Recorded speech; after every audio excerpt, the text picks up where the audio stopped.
Halo, assalamualaikum warahmatullahi wabarakatuh. Salam pramuka.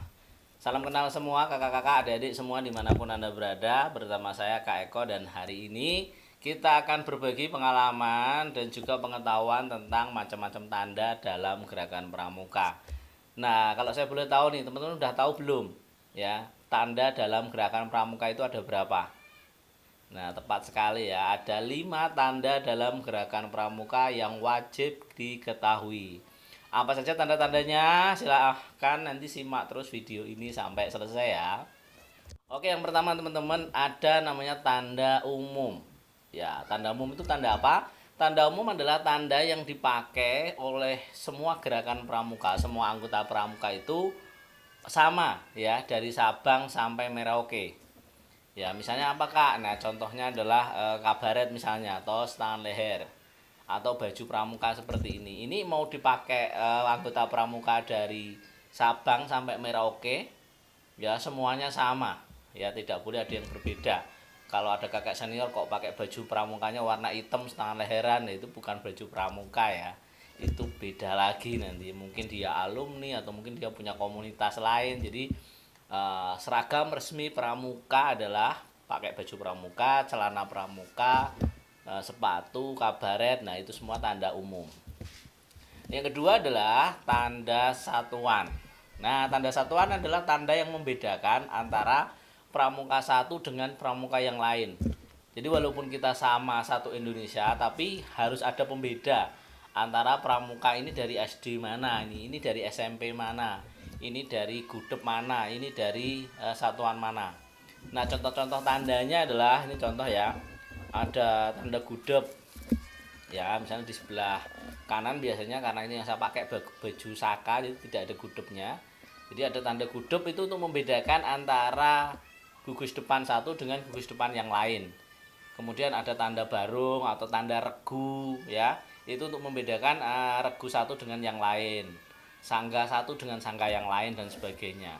Kalau di siaga itu ada barung ya, barung merah, barung biru dan lain-lain. Kalau di SMP atau di Penggalang itu ada regu ya. Kalau laki-laki biasanya nama binatang ya, regu hewan, regu harimau, regu buaya ya, kemudian regu serigala dan lain-lain. Kalau wanita topi biasanya menggunakan nama-nama bunga ya, regu matahari, regu melati, regu mawar dan lain-lain.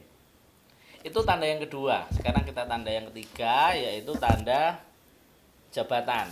Ya, tanda jabatan itu tanda untuk mengetahui atau untuk membedakan orang ini ketua, pembina, wakil ketua atau anggota biasa. Nah, biasanya itu berada di saku sebelah kanan ya teman-teman ya. Saku sebelah kanan. Itu misalnya ketua regu itu ada dua garisnya. Nanti ada ketua pradana ya, itu ada garis tiganya. Atau di penegak juga ada ya, pradana itu garis tiga, kemudian ketua regu, kemudian anggota biasa ya. Atau kalau yang sudah jadi apa itu, di Penggalang ada, di Penggalang juga ada yang warnanya merah ya. Strip Pratama itu stripnya 3, nanti untuk pimpinan atau ketua regunya itu stripnya 2, dan untuk apa, anggota biasa itu stripnya 1. Ada juga untuk pembina itu biasanya di sini kayak apa ya, bahasa Jawanya itu kayak bandul jam gitu loh, warna apa, kayak logam ya, itu untuk mengetahui ini apakah kamabigus atau dia pembina. Atau kalau di Saka juga ada namanya Dewan Saka, yaitu tanda jabatan, dia ketua Dewan Saka atau dia anggota Dewan Sakanya. Dewan Saka juga beda-beda ya teman-teman. Ada yang di Pangkalan atau di, kalau di Bayangkara itu ada yang di Polsek, itu ada yang di tingkat cabang, ada yang juga di tingkat daerah, ada juga di tingkat nasional. Itu warnanya yang berbeda ya. Kalau di cabang biasanya warnanya hijau kayak gitu. Nah, untuk lebih detailnya teman-teman nanti bisa cari tahu lagi. Kita bedakan dulu di sini macam-macam tandanya. Itu tadi tanda yang ketiga ya, tanda jabatan. Yang keempat ini ada tanda kecakapan. Ya, tanda kecakapan ini juga ada dua teman-teman. Yaitu ada tanda kecakapan umum atau TKU dan juga ada tanda kecakapan khusus atau TKK. Kalau TKU itu kita mengikuti SK nomor 058 tahun 82, yaitu ada mula bantu tata ya untuk siaga ya, itu TKU-nya. Mula bantu tata itu biasanya garis ini warna hijau. Hijau kemudian ada manggar satu garis begitu ya, warna mula itu satu strip, bantu dua strip, kemudian tata. Nah, ini bisa ditempuh dengan SKU ya. Jadi TKU bisa ditempuh dengan TKU. Kalau TKU-nya sudah selesai, dia boleh memasang atau berhak memasang TKU-nya ini. Kalau di Penggalang itu ada ramu rake terap, yaitu stripnya kayak huruf V gitu ya, warnanya merah, strip 1 ya ramu, strip 2 raket, strip 3-nya terap. Biasanya di sebelah kiri dari pakaian pramukanya. Kemudian untuk penegak itu ada 2 TKU, yaitu Bantara dan Laksana. Ya, menaruhnya di pundak. Nah, ditempuhnya juga dengan menggunakan SKU. Jadi kalau SKU bantaranya sudah selesai, boleh atau bisa mengajukan untuk pelantikan. Seperti saya dulu waktu itu biasanya 1 tahun, tapi saya belum sampai 4 bulan sudah selesai, sehingga saya mengajukan ke pembina dan akhirnya disetujui, sehingga waktu itu 6 bulan saya sudah dilantik menjadi bantara. Kemudian yang lain masih belum ya, masih 1 tahun, sehingga 6 bulan berikutnya saya manfaatkan untuk menempuh TKU-nya di Laksana. Kalau teman-teman silahkan nanti di sekolahannya mungkin berbeda-beda ya, ada yang 3 bulan itu sudah bisa jadi bantara atau 6 bulan sesuai kebijakan. Intinya adalah TKU itu bisa didapatkan ketika SKU-nya sudah selesai ya. Nah, itu yang keempat. Ada TKK juga. TKK ini sesuai dengan SK 134 tahun 76.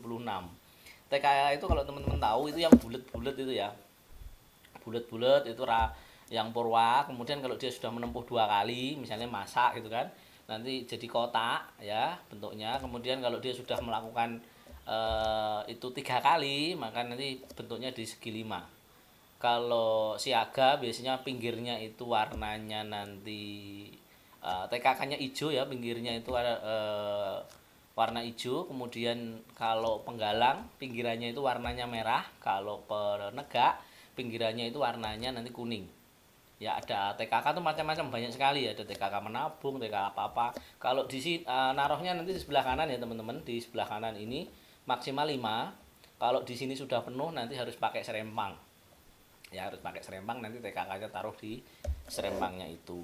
Itu tanda yang keempat ya, tanda kecakapan. Jadi ada 2, kecakapan umum dan kecakapan khusus. Yang terakhir ini ada nama tanda kehormatan. Nah, tanda kehormatan itu tanda yang diberikan karena telah mengikuti satu kegiatan event tertentu ya. Kemudian dia layak mendapatkan tanda. Ya, contohnya ada TISKA, tanda ikut serta kegiatan.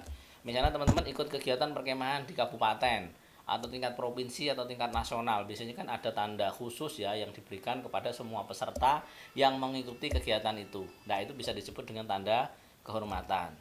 Atau misalnya ingin ikuti satu event kegiatan tertentu, kalau di Saka misalnya ada event privat jalan atau kegiatan survival. Biasanya minimal kegiatan itu dilaksanakan selama 3 hari. Nah, setelah 3 hari dia berhak mendapatkan tanda jabatannya, tanda kehormatan itu. Atau biasanya dilaksanakan juga oleh DKR setempat atau DKC setempat, atau mungkin DKD juga bisa ya. Seperti saya mungkin pernah ikut kegiatan tingkat kabupaten dulu juga dapat, kemudian pernah ikut kegiatan tingkat provinsi di Mojokerto dulu juga dapat. Nah, itu namanya tanda kehormatan karena telah mengikuti satu kegiatan tertentu. Oke, saya rangkum lagi ya teman-teman ya supaya ingat. Jadi yang pertama adalah tanda umum. Tanda umum itu bisa dipakai dan memang harus dipakai semua anggota pramuka. Dari Sabang sampai Merauke, seperti stan leher, baju, kabaret dan lain-lain. Kemudian yang kedua ada tanda satuan, itu untuk membedakan satuan satu dengan yang lain. Misalnya kayak tanda saka, tanda gudeg, tanda regu, itu untuk membedakan. Kemudian di yang ketiga itu ada tanda jabatan, itu untuk mengetahui dia sebagai ketuanya atau wakilnya atau dia anggota biasa. Itu nanti biasanya tanda jabatannya di saku sebelah kanan ini. Kemudian ada tanda kecakapan, itu untuk melihat level dari kecakapan anggota pramuka itu, apakah dia sudah ramu, rakit, terap, atau sudah bantara, atau sudah laksana, kemudian dia sudah pernah meraih apa saja di TKK-nya, atau keterampilan apa saja yang sudah dia kuasai pada saat mengikuti kegiatan pramuka. Dan itu juga ada syarat-syarat ketentuannya ya, misalnya TKK memasak, dia harus bisa memasak untuk berapa orang, kemudian pernah melakukan kemah berapa hari, dan lain sebagainya. Itu di TKK-nya ada.